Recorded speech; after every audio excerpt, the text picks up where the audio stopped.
पहलगांव में आतंकवादियों ने जिस तरीके से लोगों की हत्या की और जिस अंदाज में किया,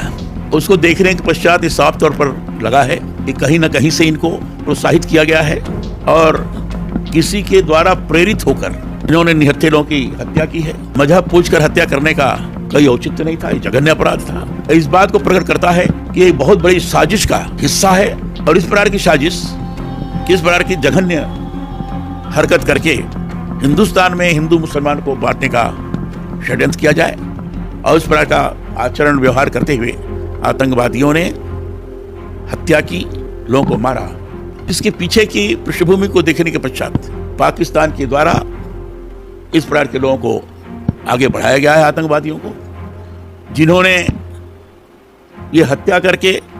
हिंदुस्तान को चुनौती दी है। क्योंकि हत्या करने वालों ने एक जहाँ तो ये भी उल्लेख किया कि जाकर मोदी जी को बता देना हमने हत्या की है। इसके पहले भी पीओके में कुछ लोगों ने भाषण किया था कि हम मोदी को बताना चाहते हैं कि हम लोगों को समाप्त करेंगे, नस्तानाबूद करेंगे, आदि आदि भाषा का प्रयोग किया गया। पाकिस्तान के आर्मी चीफ ने भी इसी प्रकार का भाषण किया, हिंदू मुसलमान का भेद बताते हुए और एक के प्रति नफरत पैदा हो, इस प्रकार के भाषण देकर उन्होंने ऐसे लोगों को प्रोत्साहित किया है। तो इससे साफ तौर पर जाहिर होता है कि पाकिस्तान के द्वारा इस प्रकार जघन्य अपराध कराया गया है और इसी कारण भारत के प्रधानमंत्री ने इनकी इस साजिश को समझकर ये घोषणा किया है कि निरपराध लोगों की हत्या करके अगर कोई ये सोचता है तो बच जाएगा, तो नहीं बचेगा, उसको इसका परिणाम भोगना पड़ेगा, उसको जड़ से उखाड़ फेंकेंगे। और जिस देश के लोग जो ताकत उनको प्रोत्साहित कर रही है, उसके पीछे है, षड्यंत्र कर रही है, उसको भी करारा जवाब दिया जाएगा और उस दिशा में कार्रवाई प्रारंभ भी हो गई है। और भारत के प्रधानमंत्री ने आश्वस्त किया है कि इसके लिए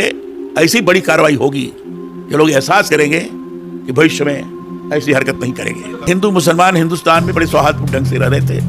और रह रहे हैं, और आज की परिस्थिति में जिस प्रकार की हरकत की गई है उसमें हिंदू मुसलमान एकजुट होकर ये बोलने में कोई संकोच नहीं कर रहे हैं कि हिंदुस्तान हमारा है, हिंदुस्तान जिंदाबाद की बात कर रहे हैं। और हिंदुस्तान के ऊपर जो कुदृष्टि रखेगा उसकी आंखें फोड़ दी जाएगी, चाहे हिंदू हो चाहे मुसलमान। इस भारत का खुले रूप से बोल रहा है। इससे बढ़कर के एकजुटता का परिचय तो और कहीं नहीं हो सकता। तो जल एग्रीमेंट था और समझौता रद्द कर दिया गया है, ये बहुत बड़ी चीज हुई है। भारत पाकिस्तान युद्ध हुए थे उसमें भी वो समझौता रद्द किया गया था, तो पहली बार ऐसा हुआ है ताकि ये पाकिस्तान को लगे इस बार की हरकत करने के पश्चात किन किन परिणाम को भोगना